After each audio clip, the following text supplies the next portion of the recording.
Welcome to the Learning Pines YouTube. We hope this video helps. You start inside the game with the phone open, press up on the D-pad or T on PC and tap Contacts. You want to create a new entry right away, so choose Create New if the option appears. Once done, type the phone number exactly as digits, no spaces, because the game reads a sequence, not formatted text. Make sure you're not in a mission cutscene. The phone will refuse input. This is the fastest path to get a number into your GTA V phone. Now you'll enter the digits using your controller or keyboard. Press each number deliberately because backspacing is slow.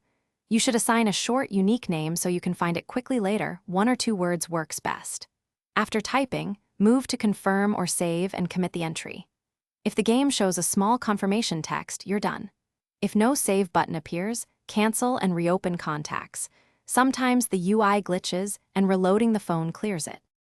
Finish by calling the contact to verify the number works in-game. Select them from Contacts and press Call.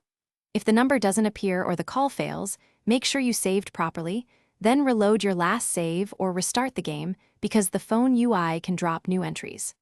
Also note that online mode and certain mods can block adding contacts, so switch to story mode or disable conflicting mods to troubleshoot. If problems persist, repeat the create steps. Thanks for watching. Consider subscribing if we helped you.